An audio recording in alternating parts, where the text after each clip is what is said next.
முதலமைச்சர் விஜய் பேட்டரி வாகனத்தில் தலைமை செயலக அலுவலக வளாகத்தை பார்வையிட்டு வருகிறார். விவரங்களோடு இணைகிறார் நமது செய்தியாளர் பாஸ்கர். வணக்கம் பாஸ்கர், இது தொடர்பான முழு விவரங்கள்.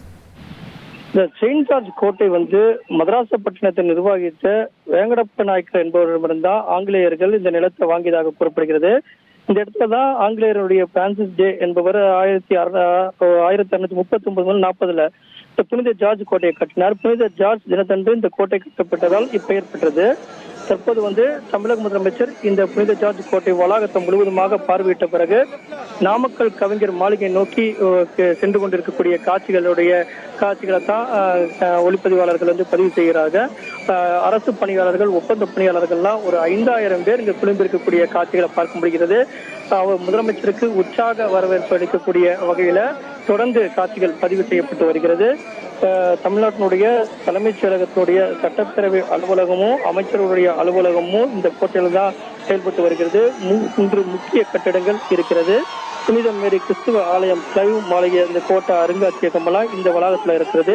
இதையெல்லாம் தமிழக முதலமைச்சர் பார்வையிட்டாரு. புனித மேரி கிறிஸ்துவ ஆலயம் தான் ஆங்கிலேய இந்த கிழக்கிந்திய கம்பெனி கவர்னராக இருந்த ராபர்ட் கிளைவனுடைய திருமணமும் இங்க இந்த கோட்டை இதுலதான் அந்த ஆலயத்துல தான் நடைபெற்றது.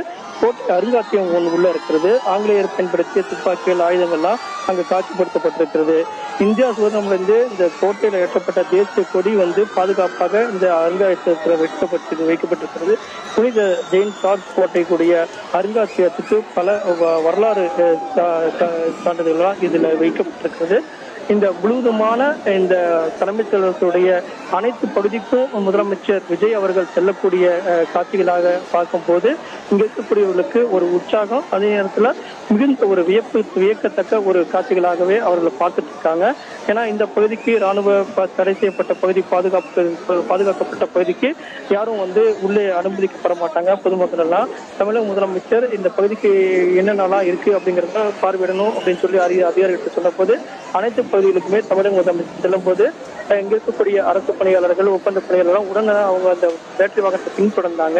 அவங்க எல்லாத்துக்கும் அவங்க அனுமதி கொடுக்கப்பட்டது. இதன் காரணமாக அனைத்து பகுதிக்கும் அனைத்து மக்களும் இங்க அனுமதிக்கப்பட்டிருக்காங்க. அனைவருமே இந்த பேட்டரி வாகனத்தை பின்னாடி ஓடி செல்லக்கூடிய காட்சிகளும் இருபுறங்களிலும் நீண்ட வரிசை நின்று தமிழக முதலமைச்சருக்கு உற்சாக வரவேற்பு அளிக்கக்கூடிய காட்சிகளாகவும் தொடர்ந்து பதிவு செய்யப்படுகிறது.